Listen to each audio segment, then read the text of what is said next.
Samet Atasoy is talking to us from Ankara, Turkey, the capital city of Turkey. And of course, this is Daniel Marin's executive producer of Take Action News with David Shuster, providing you with a midweek special breaking news broadcast, live coverage from activists in Turkey on the ground, part of the protests that are sweeping that nation of nearly 80 million people and perhaps changing the world with those protests.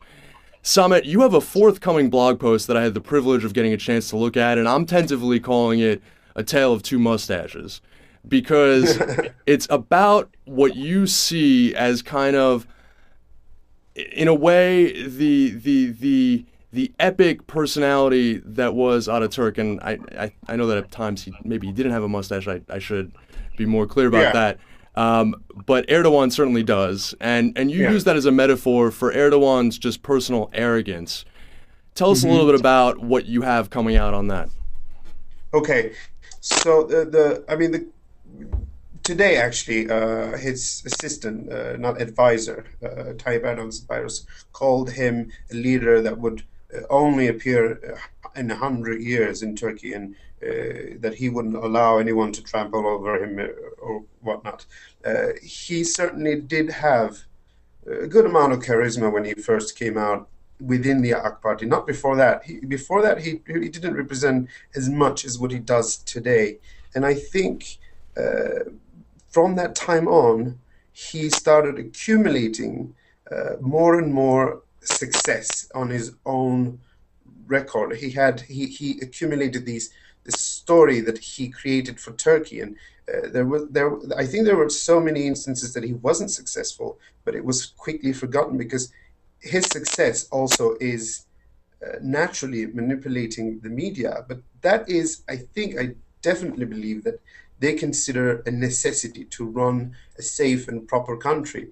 I don't think that they are doing this with intentions that are sinister. They're doing it for the purpose of a good government and for the purpose of keeping things tight and keep people happy.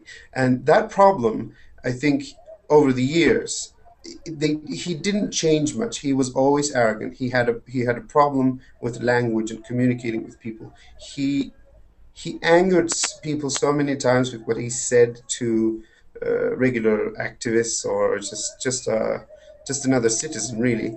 But this classic incident is not a matter of quality; it's a matter of quantity. I think it came to a point where when people felt so personally attacked and so personally disgusted by this behavior that I think there was so much anger towards this, simply because first there was a reaction by the people, and then he said, these are just a bunch of looters. And then the mothers and the parents and the other groups of people came together, and then he called them other names, and then he ignored them again, and he didn't take any of it seriously.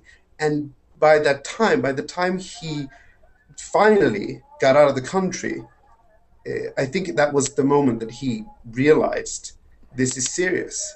But he kept ignoring it. He said, "Oh, this will be over in a couple of days."